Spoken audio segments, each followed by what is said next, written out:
Hey everybody, this is my T Bar Cichlid tank. In fact, this is my T Bar Cichlid.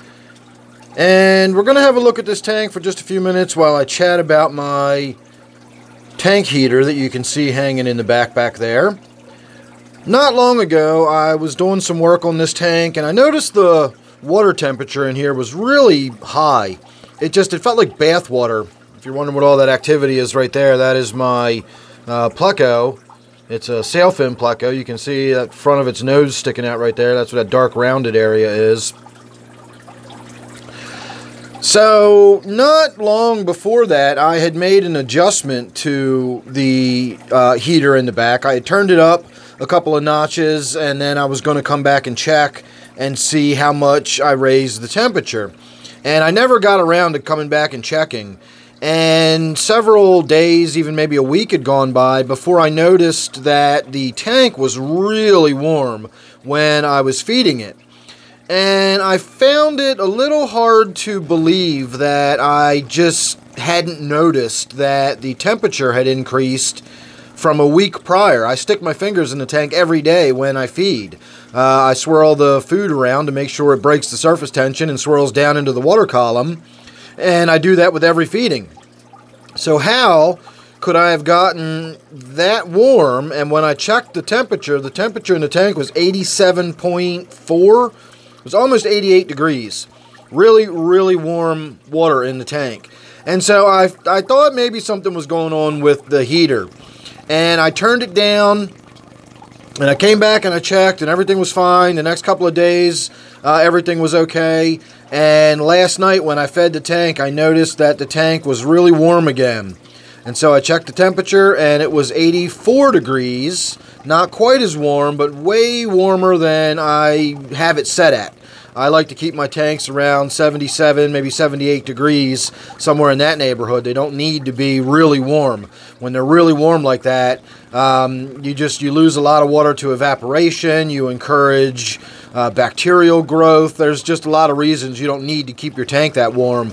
It even reduces the amount of oxygen you can hold in the water when you warm it up like that. In fact, if you get above 82 degrees, you better have an air stone in the tank, because you're getting really, really difficult to hold oxygen in the water once you start getting up to those temperatures. So I'm really surprised that I didn't run into any problems myself in the terms of having low oxygen. I don't have an air stone in this tank, and yet on 2 occasions now I've gotten the water up above 82 degrees, and in one case it was considerably above 82 degrees. We were pushing 90.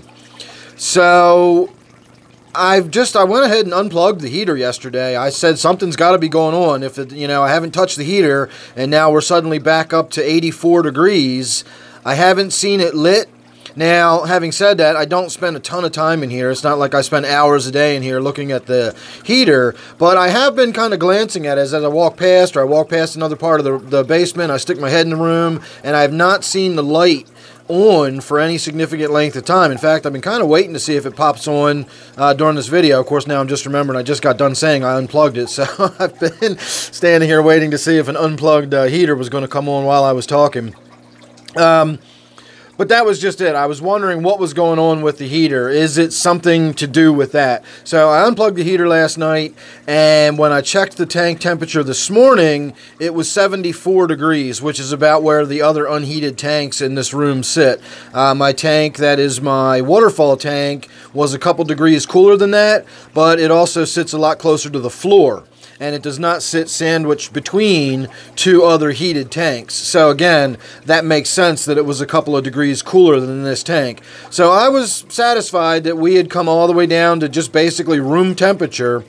And I just checked the temperature again at the end of the day, and we are up to 77 degrees. So just having this light fixture on, and being between these other tanks that are well lit. The Gourami tank here has this fluorescent fixture, which is a little more warm than this fixture. This fixture here is actually an LED fixture, and it doesn't generate nearly as much heat.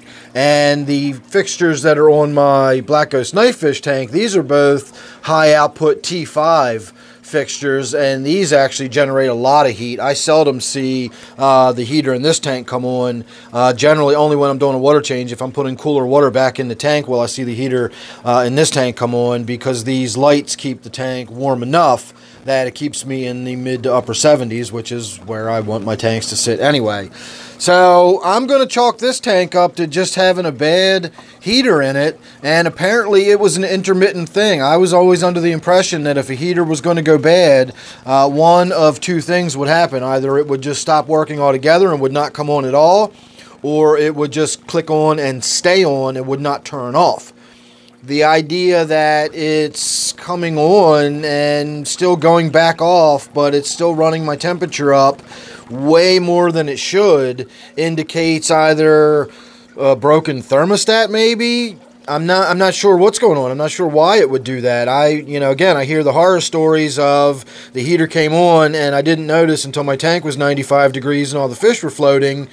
Or my heater just stopped working and I didn't notice until I came in and all my fish were dead because the tank was 68 degrees. I've never seen a heater that does what this one's doing. It's been a little odd sort of figuring it out. So it's been in there for years and years now. They're not very expensive. I can replace it for probably less than 20 bucks, and so that's what I'm going to do. I don't like relying on this tank just being heated ambiently.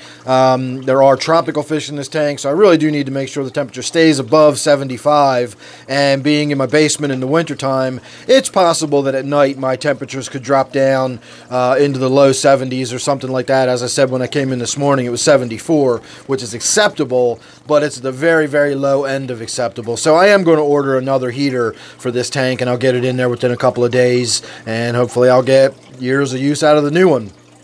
So that's it. That's all that's really going on with this tank. A very long-winded update just to explain that my heater's not working and I'm going to be ordering a new one.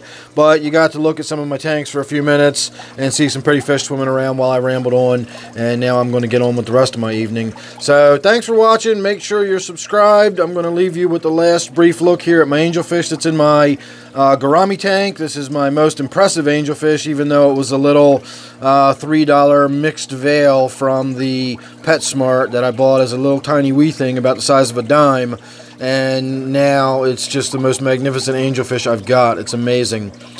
So there you go, everybody. Thanks again for watching. Make sure you're subscribed. You don't want to miss anything I've got coming up. You never know what it's going to be with me. And then don't forget, of course, this one here, as I said, is my gourami tank. So thanks again. Hope you enjoyed, and I will see you real soon on the next one.